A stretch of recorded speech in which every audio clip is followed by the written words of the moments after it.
everyone, and welcome to this new video for my channel, The Mental Traveler. I'm Carolera, and today I'm going to be reviewing the story of The Secret Garden, which is a children's novel written by Frances Hodgson Burnett, published in 1911. I will also be talking about the 1993 movie starring Kate Mabry, John Lynch, Maggie Smith, among others. And before I begin, let me just say that this will be a video without spoilers, so sit back and enjoy.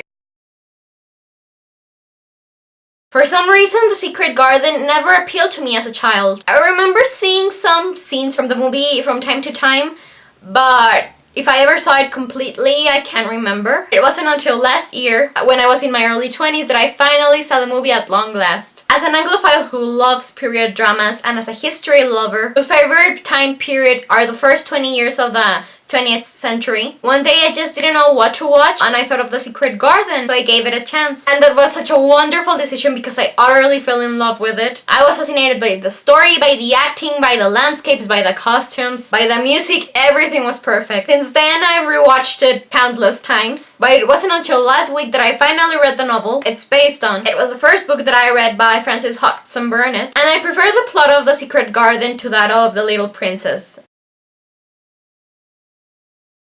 It begins in India, where Mary Lennox lives. She's a spoiled little girl who is ignored by her parents, and when they both die, she is sent to England to live at Misselthwaite Manor, the country estate in Yorkshire of her uncle, Lord Archibald Craven. At the beginning, Mary has quite a struggle to adapt to her new life, but the house she is now living in is so peculiar, and it has so many mysteries that she ends up changing for the better as she tries to discover some of them. Some of those mysteries are that, for example, her uncle is a troubled man who has spent 10 years living in despair after the death of his beloved wife. There is also a boy called Deacon who happens to be friends to all animals, and there is also this mysterious wailing that Mary happens to hear sometimes, haunting the halls of the manor. And the title of the story is a reference to a secret garden that Mary discovers is in the grounds of Misselthwaite Manor, and for some reason it's shut up and no one can go into it. But Mary is determined to get inside it. The events that follow will end up transforming her in ways she never imagined.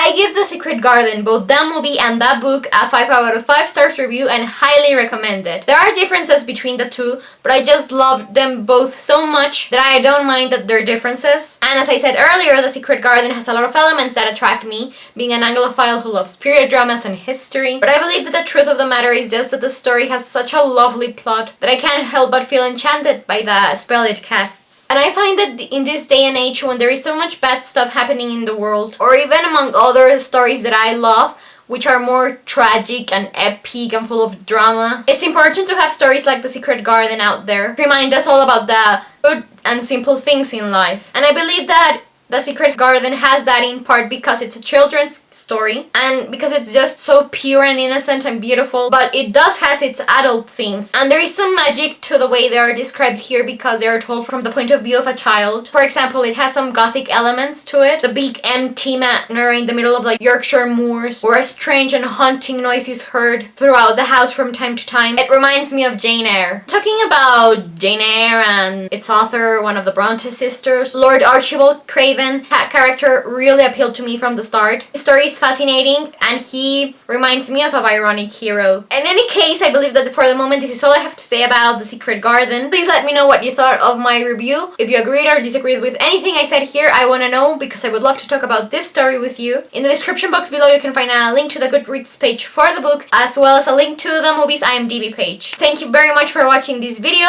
I'm Carolera, the Mental Traveler, and I'll be seeing you soon. Have a wonderful day wherever you are in the world. Goodbye!